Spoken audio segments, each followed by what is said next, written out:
Hello दोस्तों, अस्सलाम वालेकुम रहमतुल्लाहि वबरकातुहू। आइए आप सबको जो है मुफ्ती सलमान अजहरी साहब का नया बयान सुनाते हैं। जो है माशाल्लाह बहुत खूबसूरत बयान है, आप सब भी ज़रूर सुने। जो है अमेरिका और ईरान के बीच में क्यों छिड़ी है जंग, और आप सब सुने और चैनल को लाइक सब्सक्राइब भी करते रहें। जो है शुक्रिया। आज जो पूरी इंटरनेशनल न्यूज घूम रही है अमेरिका की दादागिरी, कोई बोलने वाला है इस पर? वो किसी भी मुल्क के राष्ट्रपति को उठा करके ले जाए, किसी को कुछ नहीं। हालांकि ये नई बात नहीं है, नई बात नहीं। पावर है ना, ताकत है, नशा है, वो कुछ भी कर सकता है। ये पहली बार नहीं, ऐसे कई मुल्कों के साथ हुआ है। दूसरे मुल्कों में जाकर के बम गिरा देना, दूसरे मुल्कों के चुनी हुई सरकारों को गिरा देना, ये पहली बार है। जो आज सोशल मीडिया पर गर्दिश कर रही है बातें वेनेजुएला के साथ, इंसान को जब ताकत ज्यादा आ जाए तो वो जुल्म के रास्ते पर आ जाता है। यहां अपने आप को कंट्रोल करना मेरे अजीजों, ये वक्त का बहुत बड़ा चैलेंज है तुम्हारे साथ। ये हुई जिस्मानी ताकत, और जब माल आ जाए, अल्लाह अकबर, ये बड़ी आजमाइश है, ये बड़ी आजमाइश है। चर्बी ज्यादा उस वक्त आती है जब माल ज्यादा आता है। माशाल्लाह जिस्मानी ताकत तो चले, आदमी अपने आप को कंट्रोल कर लेगा, रोक लेगा, लेकिन माल की चर्बी ये बड़ी खतरनाक है। ये तो गरीबों का मजाक उड़ाती है सबसे पहले, दीन को हल्का समझती है सबसे पहले। ये मौलाना लोग, ये हमारी कैटेगरी के नहीं है। या उलमा, ये तो कमतर लोग हैं, यतीम लोग हैं, लावारिस लोग हैं। मालदार सबसे पहले दीन का मजाक उड़ाने लग जाता है। इसीलिए माल आए तो हमेशा दुआ ये करना कि अल्लाह माल के साथ उस्मान गनी की सखावत अता कर दे। माल आए तो अब्दुर्रहमान बिन औफ की अखलाक व किरदार के साथ आए, वरना कारून के पास भी था, शद्दाद के पास भी था, हामान के पास भी था, माल बहुत था उनके पास, लेकिन उनके माल ने उनको तबाह बर्बाद कर दिया। आज भी जिसके पास माल आया, पैसा आया, वो ये सोचता है रातों रात सब कुछ मैं अपना बना लूं, अपना खरीद लूं। अच्छा, एक बात और भी मैं बता दूं, जिन तीन चीजों की बात मैंने कहा जो इंसान को जुल्म के रास्ते पर लाती है, पहले उसकी जिस्मानी ताकत, दूसरे दौलत, तीसरे पावर, ओहदा, ये तीनों ऐसी चीजें हैं जो परमानेंट रहने वाली है ही नहीं। बेशक, परमानेंट रहने वाली तीनों में से कोई चीज नहीं है। बहुत खूब। हाँ, इतना है कि जिस्मानी ताकत को जाने में टाइम लग सकता है, थोड़े टाइम बाद जाएगी, लेकिन वो भी पक्का नहीं। किसी हादसे में गिर गया, वो सारी जिस्मानी ताकत भस्म हो जाएगी। लकवा मार गया तो बड़ा सा बड़ा पहलवान बिस्तर पर आ गया, कुछ नहीं होने वाला है। मैंने सऊदी में देखा है, बहुत हट्टे खट्टे आदमी को, कोमा में है बेचारा, अब तो गल गया, लेकिन जिस वक्त कोमा में आ गया तो सिर्फ एक अटैक कुछ हुआ, कोमा में चला गया, जिस्म पूरा गल गया, खत्म हो गया। तो जिसको अपने जिस्म पर बहुत ताकत था वो अचानक भी जा सकता है, लेकिन नॉर्मली देखा गया है कि जाने में टाइम लगता है। जिस्मानी ताकत, माल का कोई भरोसा नहीं। लोग ये कहते इतना हमारे पास है कि 7 पुश्तें खाएंगी। हमने उस घर को भी देखा, उसका खुद बेटा 10-10 रुपए की भीख मांगता है। जिसने ये कहा था कि इतना मेरे पास है कि 7 पुश्तें खा सकती हैं, उसका सगा बेटा आज 10 रुपए मांगता है।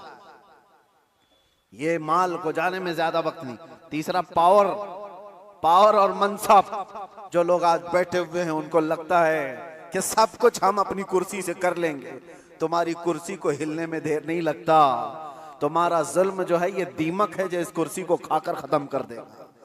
जुल्म कुर्सी पर बैठा हुआ आदमी जब करता है, माल वाला और कुर्सी वाला दोनों, ये वक्त के साथ ऐसे तेज बहते हैं कि उनको अंदाजा ही नहीं होता। उन्हें पता नहीं उनके जुल्म के शिकार मजलूमीन की आहें अल्लाह तक जा रही हैं। रब तबारक व तआला कुरान में फरमाता है कि अल्लाह तबारक व तआला इनके कामों से बेखबर नहीं। जो लोग पीड़ित हैं, जुल्म से निशाना बने हुए हैं, तो क्या इनको इंसाफ नहीं मिलेगा? दुनिया की अदालत इंसाफ ना दे, अल्लाह की अदालत तो है जो इंसाफ अता करे। जालिम दुनिया में भी भुगतेगा और आखिरत में उसका दर्दनाक अंजाम है, दर्दनाक अंजाम है। फिरौन के साथ क्या हुआ, नमरूद के साथ क्या हुआ? अरे एक मच्छर से हिलाक हो गए। फिरौन पानी में गर्क कर तबाह हो गया, गर्क होकर तबाह हो गया। अबू जहल को 2 छोटे बच्चों ने मार के गिरा दिया। जो ताकत और माल का नशा था जिसको, आज हालात ऐसे मेरे अजीजों, ये 2 तरह का जुल्म बहुत बढ़ गया है, माल का और पावर का। आज जो पूरी इंटरनेशनल न्यूज घूम रही है अमेरिका की दादागिरी, कोई बोलने वाला है इस पर? वो किसी भी मुल्क के राष्ट्रपति को उठा करके ले जाए, किसी को कुछ नहीं। हालांकि नई बात नहीं है, नई बात नहीं। पावर है ना, ताकत है, नशा है, वो कुछ भी कर सकता है। ये पहली बार नहीं, ऐसे कई मुल्कों के साथ हुआ है। दूसरे मुल्कों में जाकर के बम गिरा देना, दूसरे मुल्कों के चुनी हुई सरकारों को गिरा देना, ये पहली बार है। जो आज सोशल मीडिया पर गर्दिश कर रही है बातें, वेनेजुएला के साथ ऐसा हुआ वैसा हुआ।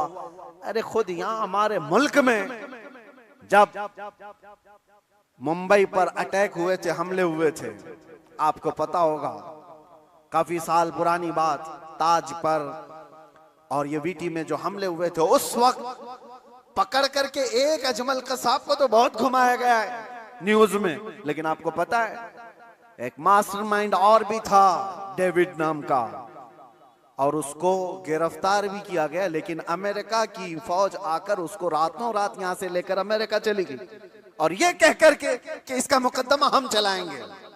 दादा है साहब, हमारे मुल्क का मुजरिम है, हमारे मुल्क में फसाद किया, लेकिन कानून उनका चलेगा। ये क्या है? ये पावर का इस्तेमाल। दुनिया यही चीज देखती है आज, जिसकी लाठी उसकी भैंस कहा जाता है। ये मुहावरा यही है, ताकत का ऐसा इस्तेमाल। और ये लोग दुनिया को इंसानियत का दर्ज दे रहे हैं, ह्यूमन राइट्स बनाए हुए बैठे हैं, इंसानों के अकदार ये सिखाएंगे हमें, जो दुनिया को जुल्म से हाँकते हैं। मेरे अजीजों, एक बात याद रखो, अल्लाह के नबी सल्लल्लाहु तआला अलैहि वसल्लम ने अगर फरमाया कि जुल्म को अल्लाह पसंद नहीं करता, तो रसूलुल्लाह ने अपनी जिंदगी से करके दिखाया है। यह नहीं है कि तकरीरों में कहा है या कोई स्टेटमेंट है। यह दुनिया के यूएनए का एक स्टेटमेंट होगा, अमेरिका का, यूरोप का स्टेटमेंट होगा कि ह्यूमन राइट्स के खिलाफ कोई भी कुछ करेगा तो हम उसको पकड़ेंगे, मारेंगे।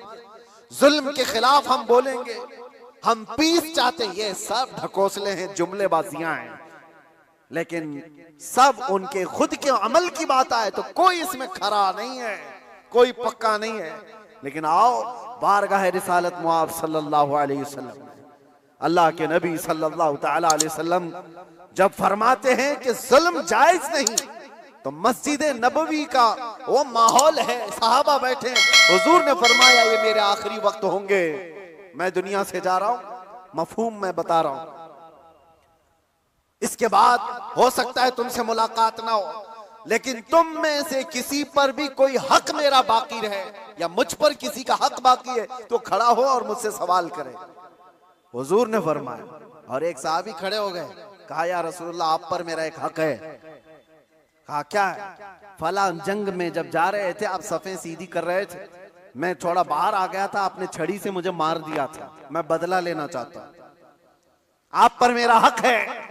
तो रसूल करीम सल्लल्लाहु ताला अलैहि वसल्लम ये नहीं फरमाया इस्लाम का बादशाह जो इस्लामी सल्तनत को एस्टेब्लिश कर रहा हो कि तुम बादशाह जो पूरे कायनात में फैलने वाला दीन है उसके मुक्तदा और उसके आका से बदला लेने की बात कर रहे हो। नहीं फरमाया, हुजूर ने फरमाया उठो आओ। हजरत उमर तलवार निकाल लिए थे, कहा कौन है जो रसूलुल्लाह से बदला लेगा? हुजूर ने फरमाया उमर तलवार नीची करो, या अदालत की महफिल है, यह इस्लाम है, यह अल्लाह तबारक व तआला की मंशा के मुताबिक चलेगा, ना कि पावर के मुताबिक। पावर तुम्हारे पास है, इख्तियार तुम्हारे पास है। हुजूर ने फरमाया आ जाओ। वो सहाबी आए, लेकिन उन्होंने ये भी तकाजा किया कि या रसूल अल्लाह जिस वक्त आपने मारा था मेरे जिस्म पर जुब्बा नहीं था, मैं नंगी पीठ था, आपने मार दिया था, मैं चाहता हूं आप भी अपना जुब्बा उतार दीजिए। हुजूर पाक सल्लल्लाहु अलैहि वसल्लम ने उस वक्त अपना जुब्बा उतार दिया बगैर कुछ कहे। उस सहाबी ने बढ़कर मेरे आका की मोहरे नबूवत का बोसा ले लिया। दोनों कंधों के बीच हुजूर के एक ऐसी मोहरे नबूवत थी जो सूरज से ज्यादा चमकती थी। ये निशानी थी मेरे आका के खातमुन नबीन की, खत्म नबूवत की मोहर। उस सहाबी ने बोसा ले लिया और कहा बदला हो गया मेरा ये। लेकिन अल्लाह के नबी सल्लल्लाहु अलैहि वसल्लम ने अपने आप को पेश तो किया है। कोई किसी के सामने ये गज तो बताए कोई। अरे आज का कोई भी नेता खड़ा होकर के कह दे किसी पर कोई हक बाकी है तो पूरे घर निकल आएंगे। हाँ, सबका तो खा के बैठा हुआ है छोटी छोटी चीजों के लिए। अब तो देखें लोग फिर भी संभलते नहीं है। मुझे हैरत इस बात की होती है, ये जो अभी इलेक्शन आ रहे हैं सारे नेता तो बाहर निकले होंगे, सब तुम्हारे पास अपनी अपनी कहानियां लेकर, लेकिन इनके पिछले जुल्म तो याद नहीं है, लोगों को भूल जाते हैं। अरे पानी के लिए लोगों से रिश्वत, घर के लिए रिश्वत, हर चीज के लिए।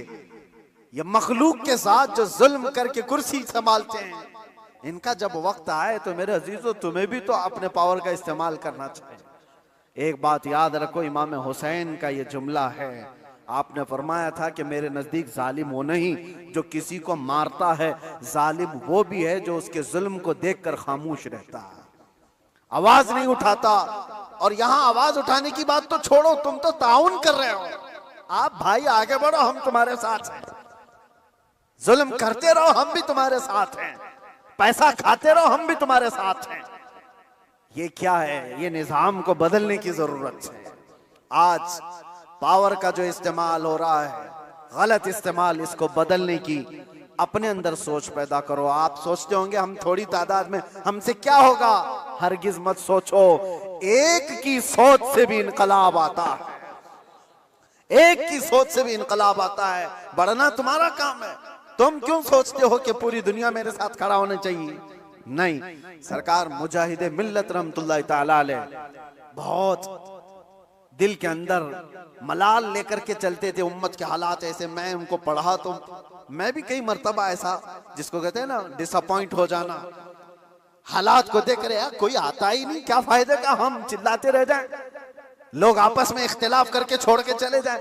हुजूर मुजाहिदे मिल्लत रहमतुल्लाह ताला अलैह एक बार लोगों को बुलाए थे कि दिल्ली आओ, लेकिन उनकी जितनी तादाद उनको मकसूद थी नहीं आए, तो बहुत ज्यादा नर्वस हो गए। कहा कि इस उम्मत के लिए हम आवाज उठा रहे हैं, ये आने को तैयार नहीं। वापस आए, उस वक्त सुना सरकार मुफ्ती आजम हिंद रहमतुल्लाह ताला अलैह आला हज़रत के शहजादे, उन्होंने कहा था कि मौलाना लोगों को मत देखो, दुनिया जो है कूफा में इमाम मुस्लिम के साथ शाम में 60,000 की तादाद में नमाज पढ़ती है और दूसरे दिन फजर में 2 बच्चों के अलावा कोई नहीं होता। आप इनके बेस पर ना आओ, आप अल्लाह के भरोसे पर जाओ, इसलिए कि गरीब नवाज पहले से हिंदुस्तान में माहौल बना के नहीं आए थे, अल्लाह के भरोसे आए थे, अल्लाह ने माहौल बना दिया। एक आया था लेकिन लाखों को इस्लाम का नूर देकर गया। एक से भी होता है इनकलाब। आप क्यों सोचते हो कि मेरे चाहने से कुछ नहीं होगा? आप सोचो, खड़े हो इनकलाब के लिए कि मैं जालिम का साथ नहीं दूंगा, जुल्म के खिलाफ रहूंगा। लोग तो बिक रहे हैं। आज हमारे यहाँ एक नेता साहब ने कह भी दिया कि मुसलमानों के वोट की हमें कोई जरूरत नहीं, इनको लुभाने की जरूरत नहीं, एक रात पहले 1-1 हजार में बिक जाएंगे, इनके घरों में 1-1 हजार का लिफाफा पहुंचा दे, ये बिक जाएंगे, हो जाएगा। उम्मत मुस्तफा को आज लोग इस तरह का खिलौना बनाए, और ये मजाक नहीं है आपके साथ।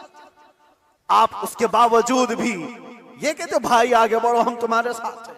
जालिम का साथ देना भी बड़ा जुल्म है। कयामत के दिन इसका भी सवाल होगा आपके साथ, इसका भी सवाल होगा कि उसके जुल्म तक पहुंचने में कौन मददगार था? तुम मददगार थे, तुम सारे मददगार थे। इसकी पकड़ होगी। इसीलिए मेरे अजीजों, हो तो इंसाफ के साथ, नहीं तो मेरे आका ने जो फरमाया, एक जमाना ऐसा आएगा कि लोग वही ईमान बचा पाएंगे जो अपने घर में टाट के कपड़े की तरह पड़े रहेंगे, वही लोग अपना ईमान बचा पाएंगे। आज वो हालात हमें दिख रहे हैं, कहां जाएं? खुदा बंदा ये तेरे सादा दिल बंदे किधर जाएं कि दुर्वेशी भी अय्यारी है, सुल्तानी भी मक्कारी।